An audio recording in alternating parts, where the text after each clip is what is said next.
बिस्मिल्लाहिर्रहमानिर्रहीम। अस्सलाम वालेकुम नाज़रीन, आप यूट्यूब चैनल देख रहे हैं। मैं इमरान खान हूँ।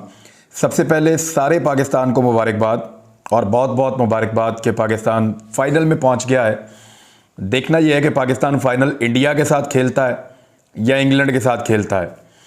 वैसे ये मेरी ख्वाहिश है कि पाकिस्तान का और इंडिया का फ़ाइनल होना चाहिए, ऐसे ही जैसे पाकिस्तान और इंडिया ने एशिया कप में एक फ़ाइनल खेला था। इससे पहले भी पाकिस्तान इंडिया को शिकस्त दे चुका है, लेकिन इंडिया असाबी तौर पे एक मजबूत टीम है। विराट कोहली ख़ास तौर पे, सूर्या कुमार यादव और 2-3 और प्लेयर्स हैं, उनके बारे में कहा जा सकता है। उनकी फील्डिंग भी अच्छी है, उनकी प्लानिंग पाकिस्तान के ख़िलाफ़ बड़ी साइंटिफिक होती है। दूसरी जानिब इंग्लैंड भी छोटी टीम नहीं है, वो बड़ी तगड़ी टीम है। T20 के अंदर उनका एक डंका बजता है। वर्ल्ड कप उन्होंने वनडे इंटरनेशनल का भी जीता हुआ है। बड़ी ज़बरदस्त टीम है इंग्लैंड की भी।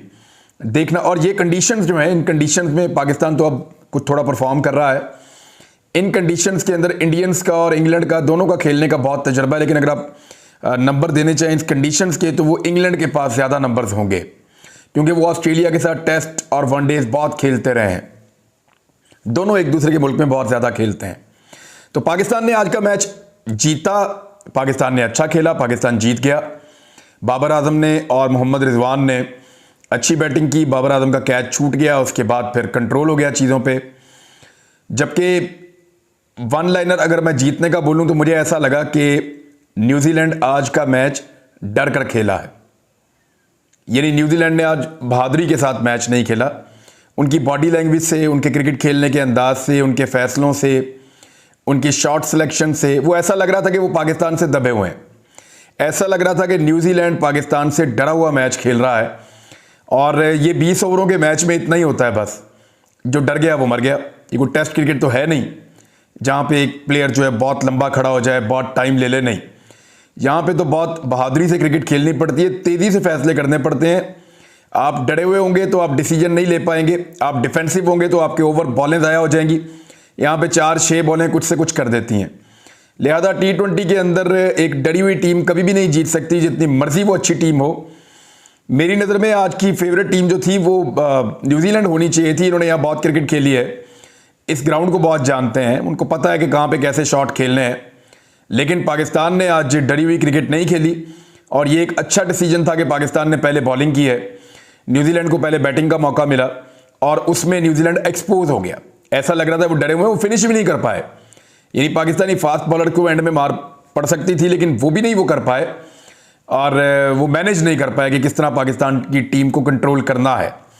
लिहाजा पाकिस्तान ने ये अल्हम्दुलिल्लाह मैच जीत लिया। पाकिस्तान अब फाइनल खेलेगा, देखते हैं कौन आता है। पाकिस्तान तहरीक इंसाफ के लोगों ने इस्लामाबाद रावलपिंडी के रास्ते बंद किए हुए हैं, और वहाँ पे इनके जो कैंप लगे हुए हैं, वहाँ पे बड़ी स्क्रीनें लगा के प्रोजेक्टर्स, उनके ऊपर उन्होंने मैचेस देखे हैं। ये मैच देखा है, मैच को सेलिब्रेट भी करते रहे, जश्न भी मनाते रहे। इससे पहले वो वहाँ पे क्रिकेट भी खेलते रहे पाकिस्तान तहरीक इंसाफ के वर्कर्स। तो एक चीज़ तो मैं सोच रहा था कि देखें जश्न कौन कौन मना रहा है। पाकिस्तान के इदारों में बैठे हुए लोग भी खुश हो रहे हैं, हुकूमत में बैठे हुए लोग भी खुश हो रहे हैं, अपोजिशन में बैठे हुए लोग भी खुश हो रहे हैं, जो लोग एहतजाज कर रहे हैं वो भी खुश हो रहे हैं, जिनके खिलाफ एहतजाज हो रहा है वो भी खुश हो रहे हैं। एक ही मुल्क है, एक ही तरह के लोग हैं, सिर्फ ज़िद ने और अना ने, चंद लोगों की ज़िद ने, चंद लोगों की अना ने और अपने ज़ाती मफाद ने इस मुल्क को तकसीम कर रखा है।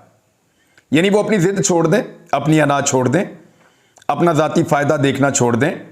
जो रिजीम चेंज ऑपरेशन हुआ उसको तस्लीम करें कि गलती हो गई है, मिसकैलकुलेशन हो गई है, छोड़ें, दफ़ा करें, आगे बढ़ें। पाकिस्तान के शहरियों को पाकिस्तान का हक दें, उन्हें इलेक्शंस के अंदर जाने दें, और इलेक्शन में पाकिस्तान को डिसाइड कर दें कि पाकिस्तान किसको वोट डालना चाहता है। देखिए, ऐसा नहीं है कि सारी पॉलिटिकल पार्टीज पाकिस्तान से ख़त्म हो गई हैं। हाँ, ये ज़रूर है कि इमरान खान साहब की इस वक्त गुड्डी चढ़ी हुई है। अभी वो इलेक्शन में जाएंगे तो 2/3 अक्सरियत या इससे ज़्यादा ऊपर भी जा सकते हैं, लेकिन बाकी पॉलिटिकल पार्टीज ख़त्म नहीं होगी।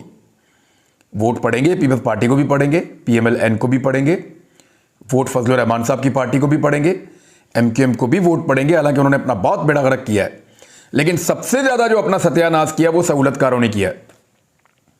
सहूलतकारों ने अपने आप को इतना डैमेज कर लिया कि पाकिस्तान की तारीख में शायद कभी सहूलतकारों ने अपने आप को डैमेज ना किया हो। एक सर्वे आया है IPOR का, ये मैं आपको भी पढ़ के सुनाता हूं, लेकिन उससे पहले एक और खबर शहबाज शरीफ साहब ने, आपको याद होगा, एक ट्वीट लिखा हुआ था कि ऑफ टू पाकिस्तान, के पाकिस्तान ही वापस। लेकिन शहबाज शरीफ साहब ने उस ट्वीट को गालिबन डिलीट कर दिया और फिर शहबाज शरीफ साहब दोबारा लंदन चले गए। मियां शहबाज शरीफ साहब बार बार लंदन जाते हैं पाकिस्तान में हुकूमत चलाने के लिए, जहर खाने के लिए पैसे नहीं है, लेकिन सरकारी खर्चे के ऊपर बार बार बरतानिया जाते हैं ताकि वो मरियम नवाज और नवाज शरीफ से रहनुमाई ले सकें कि पाकिस्तान को कैसे चलाना है। अब आप अंदाजा करें कि पाकिस्तान में ढोल पीटा गया कि एक शानदार एडमिनिस्ट्रेटर है, एक बड़ा ज़बरदस्त गवर्नेंस करने वाला आदमी है, बहुत कमाल इंसान है, शहबाज शरीफ ये कर देगा वो कर देगा। लेकिन आप अंदाज़ा करें कि हर छोटी बड़ी चीज़ के लिए इस शख्स को पाकिस्तान से ट्रेवल करके जाना पड़ता है बरतानिया, और बरतानिया पहुंच के वहाँ पे अपने भाई से, अपनी भतीजी से ये पूछते हैं कि बताओ मुल्क को कैसे चलाएं। तो ये तो हालत है, बगैर पूछे तो वो कोई फैसला नहीं कर सकते, बार बार उनको जाना पड़ता है। इस बार क्यों जाना पड़ा है? यानी 6 महीने के अंदर शहबाज शरीफ साहब का ये 8वां दौरा है जो पाकिस्तान की सरकार को बहुत महंगा पड़ता है, और बतौर वजीर आजम वो बार बार नवाज शरीफ साहब का जाके गोड्डा पकड़ते हैं। इस दफा हुआ क्या है? ये कुछ गैर मुसद्दका इतलात हैं, लेकिन इंफॉर्मेशन ये है कि एक वार्निंग जारी की गई है कि मामलात को लपेटो और मामलात को हल करो और पॉलिटिकली हल कर लो। यानी ये जो इंपोर्टेड हुकूमत है ये भाग रही है मुज़ाकरात से, बात करना नहीं चाह रहे, क्योंकि इनको पता है कि जब भी बात करेंगे इलेक्शन ही देने पड़ेंगे और तो कोई नतीजा निकलेगा नहीं, जल्दी देने पड़ेंगे या थोड़ी सी देर से देने पड़ेंगे। लेकिन मार्च तक, अप्रैल तक या फरवरी से लेकर अप्रैल के बीच में कहीं ना कहीं इलेक्शन आपको देने पड़ जाएंगे। बजट से पहले आपको इलेक्शन देना पड़ेगा। इंपोर्टेड हुकूमत इस वजह से जितना हो सकता है मुज़ाकरात से भागने की कोशिश करती है। दूसरा, पाकिस्तान के आर्मी चीफ की तकर्री का मामला है, वो बहुत इंपॉर्टेंट मामला है। शहबाज शरीफ साहब उसमें भी अभी ऐसा लगता है कि शायद कोई फैसला नहीं कर पाए। बहुत सारे लोगों की बहुत सारी चॉइस है। मरियम नवाज ने एक जनरल का नाम लिया, उन्होंने कहा जी ये जनरल जो है ये आर्मी चीफ बने, उन्होंने पसंदीदगी का इजहार किया। तो मरियम नवाज साहबा नाम ले चुकी हैं, वैसे ये बहुत बड़ी गलती है, नहीं लेना चाहिए था। अगर वही अब आर्मी चीफ बन जाते हैं तो फिर यहाँ पे भी उंगलियां उठनी शुरू हो जाएंगी कि मरियम नवाज की चॉइस के ऊपर या उनकी ख्वाहिश थी ये आर्मी चीफ लगे। हालांकि लगना तो उनमें से किसी एक ने था, तो मरियम नवाज साहबा को चुप रहना चाहिए था। एक चॉइस कहते हैं नवाज शरीफ साहब की है, एक जरदारी साहब की है, एक कुछ और ताकतवर लोगों की है, तो सबकी अपनी अपनी चॉइस है। और कुछ लोग कहते हैं कि जनरल कमर जावेद बाजवा साहब शायद ना जाएं और वो एक्सटेंशन ले लें। लेकिन जनरल कमर जावेद बाजवा साहब क्या एक्सटेंशन ले पाएंगे उस वक्त जब हालात पाकिस्तान के इस तरह के हैं, उस वक्त जब बहुत ज़्यादा तनकीद भी हो रही है पाकिस्तान के इदारों के ऊपर, अवाम की जानिब से हो रही है, लगातार हो रही है। तो मेरी नज़र में बहुत मुश्किल है। और जो सबसे बड़ा नुकसान हुआ है इस सारे रजीम चेंज ऑपरेशन के बाद, वो सहूलतकारों को हुआ है इस मरतबा। जो तगड़े लोग बैठे हुए थे, जो चंद लोग हैं सहूलतकार, उनको सबसे बड़ा नुकसान हुआ है पाकिस्तान में, उन पर दबाव बढ़ता चला जा रहा है। अब इलेक्शन ही एक रास्ता बचा है जिससे कुछ इज्जत रह सकती है। सहूलतकारों की तो शायद वापस ना आए, लेकिन जो इदारे हैं उनके ऊपर लोगों का एतमाद जो है वो बहाल होकर बढ़ेगा। इमरान खान साहब को गिरफ्तार किया नहीं जा सकता इस वक्त, हिचकिचाहट इसलिए है कि नवाज शरीफ का तो सबको पता था कि इन्होंने 2 नंबरी की हुई है, तो गिरफ्तार करने वाले किसी गिल्ट में नहीं गए। यानी नवाज शरीफ साहब का पता था मनी लॉन्ड्रिंग भी की हुई है, ये भी पता था कि ये भी किया हुआ है, पता था इंडिया के साथ भी कारोबार करते हैं, पता था कि दुनिया भर के अंदर इन्होंने जायदादें बनाई हैं, पता था कि किकबैक्स वगैरह भी ले लेते हैं, पता था कि केसेस जो चल रहे हैं वो जेन्युइन है, पता था कि जाली अकाउंट भी बनाए हुए हैं। तो ऐसे बंदे को गिरफ्तार करते हुए इदारों को कोई गिल्ट नहीं होता, कोई परेशानी नहीं होती। और आप देखें नवाज शरीफ की जब जब गिरफ्तारी हुई, PMLN ने बात भी नहीं की, बोले भी नहीं, लोग भी नहीं निकले सड़कों पर, लोगों ने शोर भी नहीं मचाया, बल्कि मियाँ साहब को एक दिन लोग इकट्ठे होकर जेल तक छोड़ के भी आए। ये वैसे पाकिस्तान की तारीख का एक अजीबोगरीब कारनामा है। 2 कारनामे नवाज शरीफ ने बहुत शानदार किए अपनी जिंदगी में, वैसे तो बहुत सारे किए। एक तो ये कि डील करके पाकिस्तान की अदालत ने मियाँ साहब को निकाला और मियाँ साहब पाकिस्तान की जुरिस्डिक्शन से ही बाहर चले गए। ये भी दुनिया की तारीख का अनोखा वाकया, और बहुत सारे हैं। एक तो ये वाकया कि मियाँ नवाज शरीफ साहब ने अपनी हुकूमत के खिलाफ एक दफ़ा लॉन्ग मार्च निकाल दिया, और मुझे क्यों निकाला कहते हुए रावलपिंडी से लाहौर तक पहुंच गए। ये बहुत अजीब था। लाहौर में उनकी हुकूमत थी, वो लाहौर जा रहे हैं, इस्लामाबाद में उनकी हुकूमत थी, वहां से वो निकल रहे हैं, कोई सर पैर नहीं था। अच्छा, दूसरा मियाँ नवाज शरीफ साहब ने बहुत अजीब अजीब जो कारनामे किए, उनमें से एक ये है कि उनके अपने वर्कर उनको जेल छोड़ के आ गए मियाँ साहब को, कि आओ जी आपको जेल छोड़ाते हो, मियाँ साहब को जेल छोड़ के आ गए। तो ये इस तरह की अजीबोगरीब चीज़ें इन्होंने की हैं। इमरान खान साहब को गिरफ्तार इसलिए नहीं कर सकते, सबको आइडिया है कि ना मनी लॉन्ड्रिंग की है, ना ये आदमी बेईमान है, ना करप्शन इसने की हुई है, ना ये मुल्क का दुश्मन है, ना ये कोई कारोबार कर रहा है। तो ऐसे आदमी के खिलाफ उसको गिरफ्तार करना ये बड़ा डिफिकल्ट है, मुमकिन नहीं होगा। और बड़ी एक गिल्ट फीलिंग आती है इस बंदे को गिरफ्तार करते हुए। तो इमरान खान को गिरफ्तार करना, फिर पब्लिक का रिएक्शन बड़ा खौफनाक आता है। यानी फजलुर रहमान साहब वालों ने बहुत मंजन बेचा कि इमरान खान एंटी इस्लाम है, बहुत मंजन बेचा कि इमरान खान जो है वो पाकिस्तान के ख़िलाफ़ है। लेकिन आप ये देखें कि फजलुर रहमान साहब मंजन बेचते बेचते अपनी पार्टी तबाह कर बैठे। इस वक्त मौलाना शेरानी बलूचिस्तान में और खैबर पख्तूनख्वा के बहुत सारे इलाकों में बहुत ताकतवर हो चुके हैं। तो जब शेरानी ग्रुप अलाइंस करेगा पाकिस्तान तरीके इंसाफ से उन सीटों पर जहाँ पे फजलुर रहमान साहब के जीतने के इम्कानात माजी में होते थे, तो वहाँ से फजलुर रहमान साहब की इस मरतबा दाल नहीं गलेगी। पीटीआई का और शेरानी ग्रुप का वोट जब मिलकर डलेगा तो बहुत बुरी सिचुएशन में जा सकते हैं। फजलुर रहमान साहब की आधी सीटें बच जाएं तो ये बहुत बड़ी बात है। तो शहबाज शरीफ साहब को भेजा गया कि जनाब जाएं, जाकर मियाँ साहब से फाइनल करें। अब दो चीज़ें हैं, एक तो तैनाती के मामला भी हैं और दूसरा ये मामला है कि शहबाज शरीफ साहब ने जो है वो तय करना है ख़ास तौर पे कि पाकिस्तान में इलेक्शन कब करवाने हैं। और ये जो पाकिस्तान में सिचुएशन आ गई है इमरान खान साहब को गोली लगने के बाद, और अब उनकी पार्टी टलती भी नहीं है, वो इस्लामाबाद को बंद कर रहे हैं चारों तरफ से, तो इसको कैसे डील किया जा सकता है? एक वाहिद रास्ता जो सबको नजर आता है, वो रास्ता मैं आपको बता देता हूं, वो है गवर्नर राज। पंजाब में और खैबर पख्तूनख्वा में लगा दिया जाए। गवर्नर ने भी कहा, राणा सनाउल्लाह ने भी कहा, मैंने आपको कल पढ़ के बताया था आइन के आर्टिकल्स के मुताबिक कि पाकिस्तान का आइन ये कहता है कि गवर्नर राज नहीं लगाया जा सकता। अच्छा, लगता कैसे है? सदर पाकिस्तान गवर्नर राज लगाते हैं तब जब किसी पाकिस्तान के सूबे में बैरूनी खतरा मौजूद हो, यानी ये इंडिया हमला करने वाला हो या कोई इधर से अफगानिस्तान आने वाला हो, तो इस किस्म का। तो ये चीज़ें तो नहीं हो रही।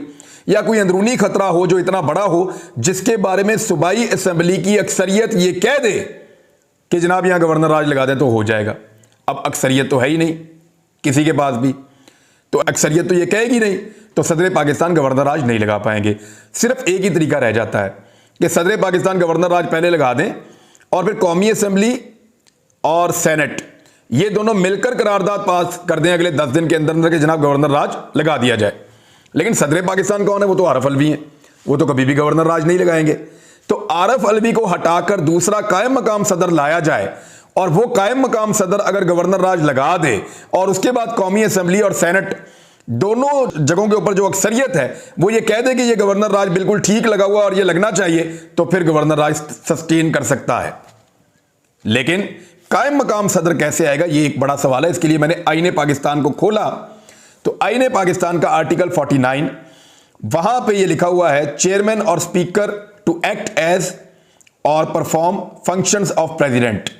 कि जो चेयरमैन होता है कौमी असेंबली का या स्पीकर कौमी असेंबली जो है, वो जब प्रेसिडेंट बनता है तो वो कैसे बनता है, तो उसका तरीका ये लिखा हुआ है कि सदर पाकिस्तान की सीट खाली हो जाए मौत की वजह से, या उनका इंतकाल हो जाए, या इस्तीफे की वजह से, या वो इस्तीफा दे दें, या उनको इम्पीच करके, या उनको वो इम्पीचमेंट करके, जिस तरह वो बहुत लंबा प्रोसीजर है वो नहीं हो सकता और इतने वोट भी नहीं है, उनको जो है उनको फारिग कर दिया जाए उनकी सीट से, तो फिर जो है वो स्पीकर कौमी असेंबली आकर बन सकता है सदर पाकिस्तान, और सदर पाकिस्तान के तौर पर कायम मकाम वो अपनी ड्यूटी अदा कर सकता है, अदरवाइज नहीं कर सकता।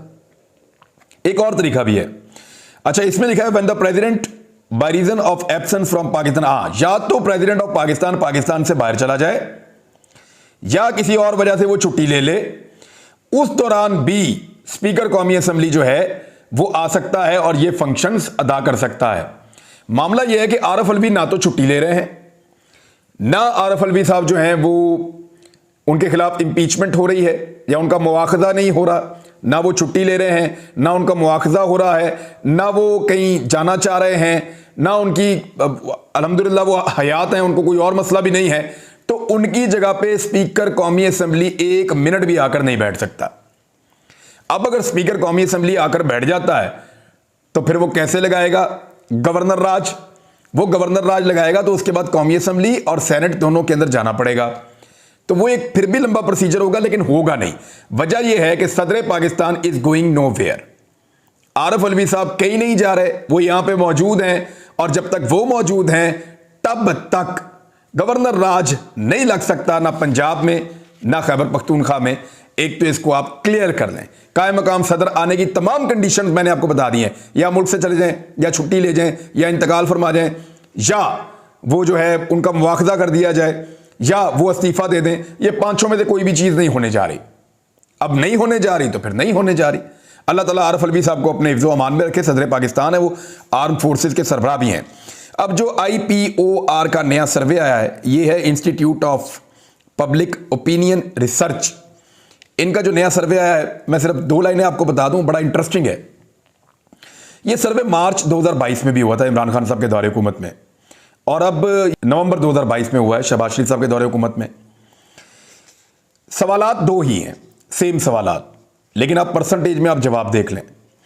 इमरान खान साहब के दौरे हुकूमत में एक सवाल उठाया गया, जो आज भी उठाया गया, कि क्या हुकूमत को अपनी मुद्दत पूरी करनी चाहिए। तो उस वक्त 48% लोग कह रहे थे कि PTI को अपनी मुद्दत पूरी करनी चाहिए, और अब जो है सिर्फ 29% लोग कह रहे हैं कि PMLN को अपनी मुद्दत पूरी करनी चाहिए। यानी आप फर्क देखें कितना ज्यादा है। अच्छा, दूसरा सवाल जो पूछा गया है वो ये पूछा गया है कि क्या इंतखाबात होने चाहिए फौरी तौर पे। तो इमरान खान साहब के दौरे हुकूमत में 44% लोग कह रहे थे, और आज 63% लोग कह रहे हैं कि जनाब फटाफट इलेक्शन करा लो पाकिस्तान दे विच। पाकिस्तान में इलेक्शन करवाएं, इसके अलावा और कोई हल नहीं है। पाकिस्तान के जो सहूलतकार हैं, जिन्होंने रिजीम चेंज ऑपरेशन से लेकर यहां तक इस हुकूमत को बनाया, संभाला, इसको एल्फी लगाई, इन सारी पॉलिटिकल पार्टीज को इकट्ठा किया, वो सहूलतकार सबसे ज्यादा खसारे में हैं। अब तक के लिए इतने, अपना ख्याल रखिएगा, अपने चैनल का भी। अल्लाह हाफिज।